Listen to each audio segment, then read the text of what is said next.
Happy Homebrew Wednesday. Yes, that time of week again. Anyhow, what's going on this week? Well, since it was Wednesday, and the logo update, I didn't do a Homebrew Wednesday of my own, but so I've missed a week again. Not a problem. Anyhow, what's going on? I'm going to talk while I bottle. Paul Wixley. Yeah, I've got to bottle some of these up. I'm going to do this for tonight. What's going on tonight? Friday night, the midnight brew. Yes, brewers around the world are going to be brewing at the stroke of midnight, GMT.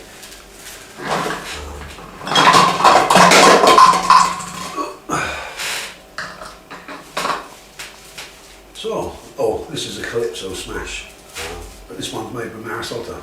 I did one with Helicon malt extract, which is alright, not as I go. But I lost it because I had a pressure valve and because of the move and operation and stuff. It went off, so I just bitched it. But I made a Marisota one. Like 15 litres, just use up some grain. So, there we go. Boy, fun in it. Yes, the midnight brew. Tonight's the night. Harry was casting last night with Tom and they were testing out their systems. And a crack. It was me, Susie, Jonah, Harry and Tom all on Uvu as well, as watching the cast. So let's cut away for a minute and watch a bit of footage from Friday night, including my own brew. See you in a minute. But it's the Friday midnight brew, and on the computer I've got Tom broadcasting. I've got my friend Scoosy, and he's actually on Uvu. So we've started the broadcast and the Uvu. How you doing, then, Scoos?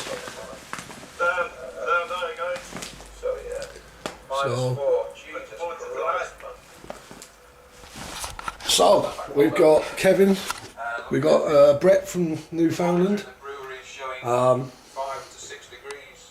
Paul, Kevin Clements, Harry. It's going around the globe. We're on a brew. Right, yeah, grains. I've got about 10 kilos of Marisota left. Got 4 kilos of mild malt. Couple of kilos, no, a kilo of Munich. Sorry, a kilo of Munich. Half a kilo of torrefied wheat, 250 grams chocolate malt, kilo of extra dark crystal. The ECB for that's 340. Just a sec, I've got Tom coming online. Right, we just got Tom coming online, so I'll just video you for that.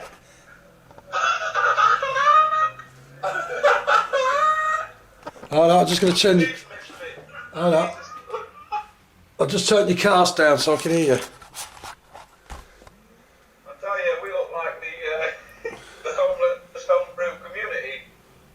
I was just going through my grains. I've got a kilo of amber, kilo of extra.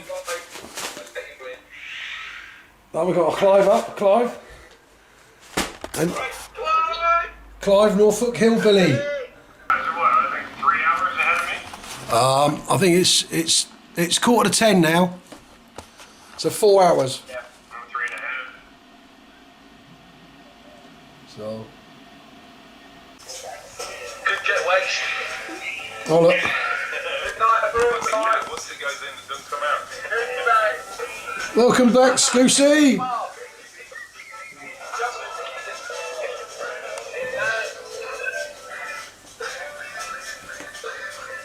Okay, just loading. Had 7.5 kilos of Marisota through the line. 250 grams of chocolate malt, and a kilo of crystal malt, which is it was there. And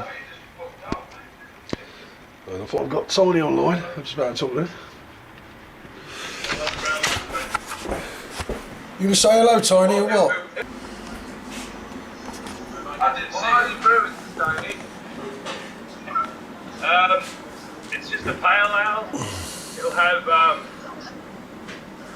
Citra and Amarillo as the hops. I don't know what's happening. We need to, in the next few weeks, we need to find a couple of guys like this. Okay, right, it's 1 o'clock in the morning and the guys are online.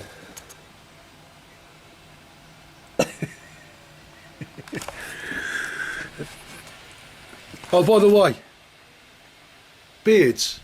So anyhow, after we've got the first runnings in the pot, and I'm bringing them to a boil.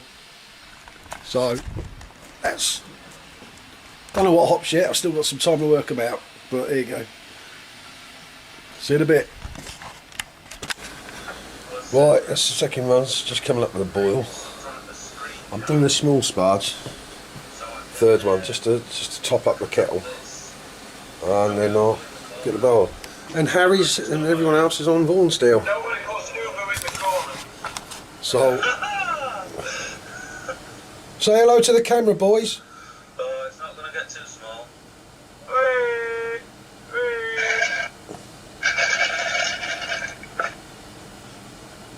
And Harry's still casting, look at that. What a martyr. He's a martyr to the cause.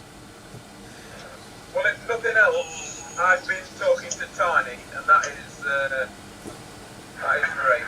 So, Right, I'd always Tom. anyhow. There we go, look, Tom is live on Marchcast now. Let's resize your window, Tom, if you don't mind. Hope you don't mind that, mate. No, you don't mind. Never felt a thing. So that's that. Wow, methylene. Just got to check this kettle temp. See what I can see. I can't see all that. There we go. Yeah, I did a methylene. That's the methylene. Basically, I zested some oranges, 2 oranges, and juiced them. Threw that in, so they have to add citric acid. And then about 3.5 pound of honey, zest of lemons, some nutmeg, allspice, cinnamon, because the methylene can be herbal as well. You can use herbs in that, and I'm going to add a load of chilies to it in the secondary to give it some heat, and then it's going to be a winter dragon's breath. Dragon's Garas is my chili mead, so it's going to be a variety of the chili mead. I'm going to whack in loads of Scotch bonnets and get some heat into that one. First one was 1078, and that was 15 litres. So not too bad. It should be a bit higher. So I might have had more than 10 litres actually, 15 litres. Then I've whacked the lot in. By the time it comes to the boil, I'll get this sparged. I should have a good 33 litres into the boil pot. I'll take a reading, and then we can start doing hop additions. And no, I still haven't worked out what hops I'm going to do.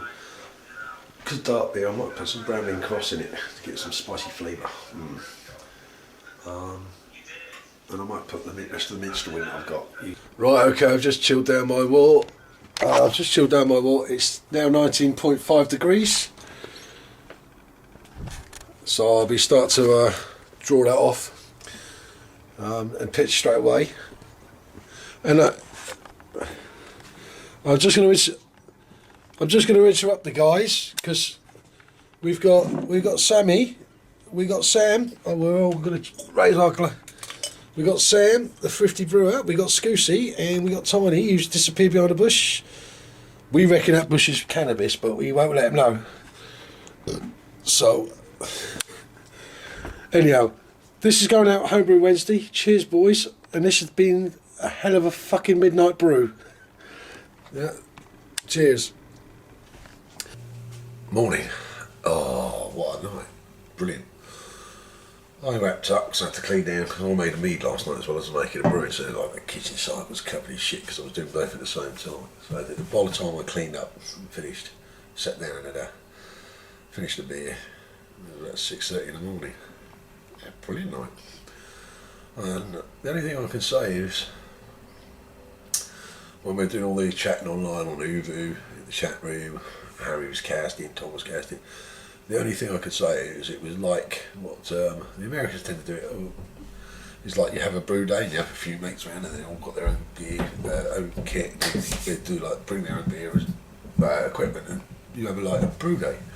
It was just a big version of that, but it was global. We were tiny in Australia. Paul came in online on Uber, but fantastic. What a fantastic thing. Oh mate, it was great. It was just, and chatting all the way through, you know, people going, oh, what are you doing? And we're talking about stuff. Not just about beer, but, you know, and then later on we were talking about, you know, beers and concepts. And it was great. Absolutely brilliant. Absolutely enjoyed it.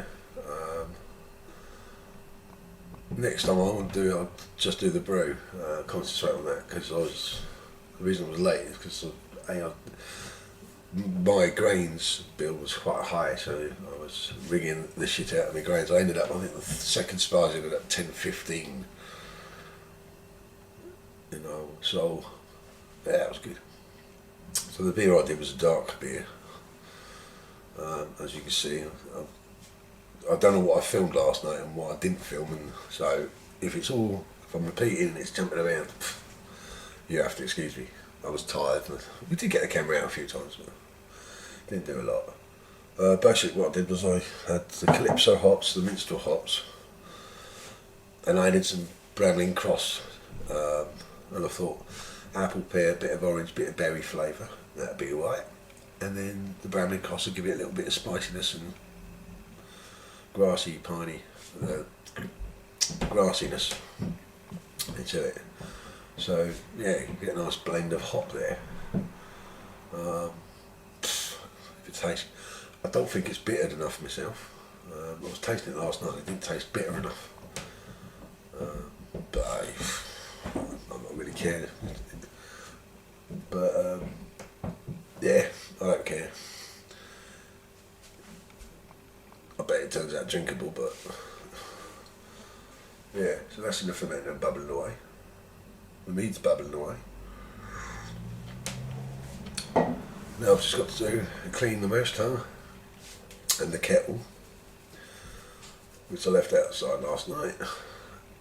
Clean them and I'm done. But all in all, a good brew night. So that was Friday's night's effort. What a cracking night. Thursday night I was supposed to be bottling. I ended up talking to mine, drinking the homebrew before the bottling. So I was drinking it draft, as they would say. Well, straight out of the fermenter. I'll tell you what, the bottling bucket anyway. It was really nice. I'm going to send a few of those out, so that's the Calypso. I'm going to send a few out anyhow. And I've got the smash beer. Now the smash off, we had a few drop out, and I've had a few people not get in contact with me, so I'm presuming they're not doing it. And then I had a late person who's now come onto YouTube. He's done a couple of videos. It's the Peanut Brewer. So go over and check Kim's channel. And he asked a question about batch sparging. And the funny thing was, I was watching Ben, Brewmaster Ben, his channel, and I watched his temperature, and he was put his hot water, his batch sparge water, in at 85. Now I always thought that if you put water with grains over 80 degrees, you'll pull the tannins out. So the best way is to bring up the grain heat before you do your first run-ins by mashing out, bringing up the temperature. So you've had boiling water to your mash to bring it up to around 70, 75 mark, and then add the sparge water at 75, 6, 7, 8. 78 I was told was the limit. Now I could be wrong, so I'm putting it out there. Am I right or am I wrong? Because I don't ever take my water over 80 degrees with a batch sparge. And just out for Kimmy and for Ben, I fill up my mash tun and I just stir it up and I leave it sit for 20 minutes and I drain it off. And then if I need to, depending on the recipe, I might have to do a second sparge to get the volume. You've got to be careful you don't draw out the tannins, and it causes astringency. So, but yeah, that's a question for you. Your batch sparge temperature, when you sparge your watering, and for batch sparging, do you raise your temperature of your grain, or do you put in hotter water, so then it brings the grain temperature up? So it's a good question to put out there. Everyone, put your comments below. You know, everyone reads the comments, so put your comments below. What you do, what you think, and we can all learn. You know? With brewing, there's no one correct way. I've always known there's loads of different ways, but it's just a subject I bring up. It's quite an interesting one. So, there you are, Kim. I've asked a question, and like I said, I'm interested to find out how other people do it. If they batch sparge rather than fly sparge. So, yes, Friday night. 3 brews on the go. 1 kit, 1 all grain, and 1 mead. That was pretty awesome. So, right, now the smash off. There will be a separate smash off update, but I'll say it here. The smash off is 12 beers. So I want 12 pet bottles for everyone. Posted bottles. I'm going to be emailing the addresses out, or messaging, PMing the address out to people, because we've got 4 weeks today that the beers are live. I've got to rack and bottle my smash beer, so that's that. You got 4 weeks. It's going to be interesting. That's quite a good process. We're talking about it as well. That's the thing, we're talking about the processes of brewing and how we do it. So it's been quite a good thing. I really enjoyed the banter and the exchange of ideas and exchange of theory. So I'm loving that.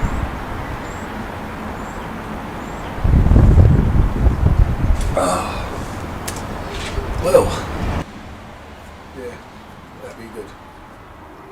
Thanks for watching, and brew on.